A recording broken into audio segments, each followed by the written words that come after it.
لەبارەی ئەم ڕووداوانەوە دەمەوێت گفتوگۆی زیاتر بکەم لەگەڵ بەڕێز دکتۆر حەیدەر العەسفور شرۆڤەکاری ئابووری لە بەغداوە میوانی منە. دکتۆر حەیدەر زۆر بەخێر بێ بۆ کوردستان 24.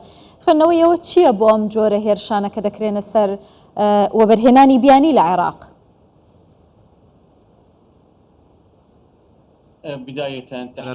سڵاو لە ئێوە و لە بینەرە بە ڕێزەکانتان. ئەو جۆرە ڕەفتارانە کە لە یاسا دەرچوونە زۆر کاریگەری لەسەر ئابووری عێراق دەبێت و لەسەر وەبەرهێنەران دەبێت وەبەرهێنەرانی بیانی کە لە عێراق کار دەکەن، هەروەها وەبەرهێنەرانی دیکەی کۆمپانیا و کۆمپانیەکان کە چاوەڕێ دەکەن بێن لە عێراق و کاری وەبەرهێنان بکەن. ئەمە وا دەکات کە بە پێداچوونەوە بە حیساباتی خۆیان بکەن بۆ ئەوەی لە بڕیاری وەبەرهێنان ئەنجامدانی وەبەرهێنان لە عێراق پاشگەز ببنەوە. ئەمە کاریگەری زۆری دەبێت لەسەر سەرجەم سێکتەرە ئابوووریەکان لە ناو عێراق و دەرفەتی کار و تەنانەت ئەمە دەکرێت ببێتە هۆی بەهێزبوونی کاری نایاسایی لە عێراق و بەم شێوەیە دەبێت زیانێکی زۆری ئابووری گەورە بە عێراق دەگات. هەروەها جگە لەمەش هەندێک زیانی دیکەی ئابووری سیاسی بە عێراق دەکەوێت.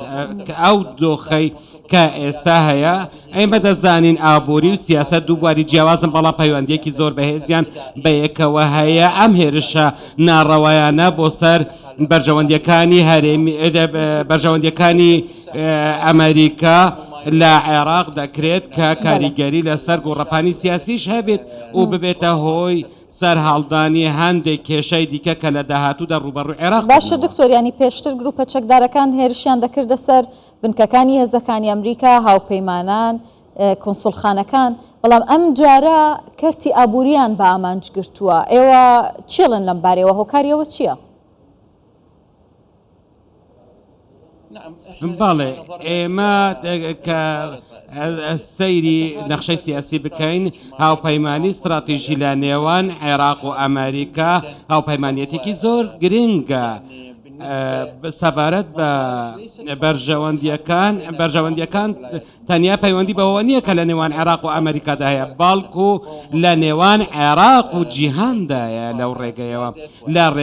لەو ڕێگەیەوە دەتوانرێت پارێزگاری لە سەروەری عێراق بکرێت و پاڵپشتی لە ئابووری عێراق بکرێت کە وەک زانیمان کە لە ماوەی زیاتر لە 20 ساڵ بە ملیارەها دۆلار هاوکاری پێشکەش بە عێراق کراوە، هەروەها هاوکاری پێشکەش بە ئاوارە و پەنابەرەکان کران لە عێراق.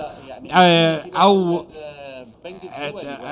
عێراق بۆ خۆی قەرزباری ئەمریکا و بانکی ناوەندی بانکی فێدرالی ئەمریکیە لە ڕێگەیەوە کە چەندین هاوکاری عێراقی کردووە و پارێزگاری لە بەرژەوەندیەکانی عێراق دەکرێت. لایەنەکانی دیکە دەیانەوێت ئەو میکانیزمانە بەکاربهێنن کە چۆن بیانەوێت بە بەرژەوەندی ئابوووریەکانیان بگەن. ئەمەش لەوانەیە ببێتە هۆکاری گۆڕینی هەڵوێستەکان کە لە ئەگەری گۆڕینی هەڵوێستەکانیش ئەوە ئێمە ئەنجامێکی زۆر نەخوازرا و بەدەست دەهێنین. دواتریش لەوانەیە کاریگەری لەسەر کارتی نەوتیش ببێت لە داهاتوودا کە بۆ ئەو وڵاتانەی کە عێراق قەرزاریانە لەوانەیە دەست بەسەر نەوتی عێراقیشدا بگیرێت ئەگەر بێت و ئەو هەڵوێستە گۆڕانکاری بەسەردا بێت. هەروەها وەک دەزانین 126 ئەو نەوتە پشکی ژاپۆنەیە. هەر وڵاتێکی دیکە بڕێکی دیاریکرا و ڕێژەیەکی دیاریکراوی نەوتی لە عێراقەیە. ئەمە هەموو کاریگەری دەبێت و کەواتە ئەو جۆرە ڕەفتەرانە تەنیا کاریگەری لە ئابووری نابێت، بەڵکو لەسەر ساحەی سیاسیش کاریگەریەکی نەرێنی دەبێت و پێویستە کۆنتڕۆلی ئەو جۆرە گروپانە بکرێت کە ئەم بابەتە لێکەوتەکانی زۆر گەورە دەبێت. باشە دکتۆر، ئامانجی گروپەکان خۆیان چییە لە ئەنجامدانی ئەم جۆرە کارانە؟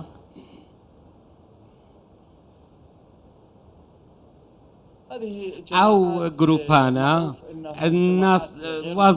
ناسراون کە گروپی لە ئێستا دەرچوون و دەگەڕێنەوە بۆ هەندێک لایانی سیاسی تندڕەو و ئەو لایەنە تندڕەوانەش هەندێک ئەجندای تایبەت بە خۆیان هەیە لە کارکردنیان واتە بە شێوەیەکی گشتی ئەوان دەیانەوێت ژیانی گشتی لێرە وێران بکەن ئەو سەقامگیری سیاسی سەقامگیری ئەمنی کە پەیوەندی بە سەقامگیری ئابوووریەوە هەیە وای لێ دەکات کە وڵات وێران دەبێت و ژینگەیەکی نەئارام بخۆڵقێنن ژینگەی کە واری ئابووریش پەیوەندی پێویستی بە ژینگەیەکی ئارام هەیە ئەوان دەیانەوێت ئەو ژینگەیە لە ناو ببات و هەروەها ترسێک لە دڵی ئەو وەبەرهێنەرانەدا بخۆڵقێنن کە دەیانەوێت بێن لە عێراق کاری وەبەرهێنان بکەن و ئەوان دەیان کار بۆ هەندێک بەرژەوەندی تایبەت دەکەن و لەوانەیە هەندێک لانی سیاسی و ئەجێندای دیکەش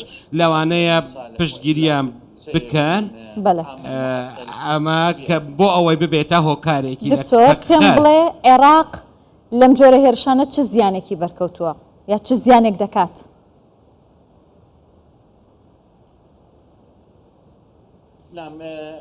بەڵێ لە ڕووی ئابوووریەوە عێراق ئەوە قەبارەی زیانەکان زۆر گەورە دەبێت و ڕنگدانەوەی زۆر خراپی لەسەر ئابووری عێراق و ناوبانگی عێراقیش دەبێت لە ڕووی ئابوووریەوە تەنانەت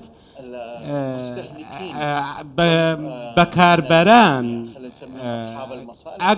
با ناویان بنین خاوەن بەرژەوەندیەکان یا خۆت ئەوانی دیکە هەمویان یعنی جۆرێک بێمتمانایی بۆیان دروست دەبێت و لەو مارکانە دوور دەکەونەوە و ناوێرن پەنا ببەنە بەر ئەو براندانە و دوجاریش ئەمە کاریگەری و زیانێکی زۆری دەبێت لە ڕووی ئابوووریەوە لەسەر ئاسی سیاسیش لە ئەنجامی ئەو جۆرە هەڵوێست و ڕەفتارانە ئەوە عێراق پێگەی سیاسی لە دەست دەدات و متمانەی سیاسی لەسەر ئاسی نێودەوڵەتی لە دەست دەدات چلن لە ناوخۆش دەبێتە جێگەی گومان لەوانەشە بەرژەوەندیەکانی ڕوبەڕووی هەڕەشە ببنەوە دواتریش وەبەرهێنان لە بوارە جیاوازەکاندا هەمویان دەکەونە ژێر پرسیارەوە. پێتان وایە وڵاتانی خاوەن بەرژەوەندی لە عێراق یاخود وڵاتانی وەبەرهێنان دەکەن لە عێراق لە دوای ئەمە پاشەکشە دەکەن یاخود هەڵوێست وەردەگرن لە دوای ئەم جۆرە ڕووداوانە؟ بە دڵنیاییەوە من دەڵێم هەڵوێستی جیاواز دەبینین لە ماوەیەکی نزیکدا کاردانەوەی جیاواز دەبینین. دکتۆر حەیدەر ئەسفۆر شرۆڤە کاریابووری لە بەغدا میوانم بووی دەست خۆش.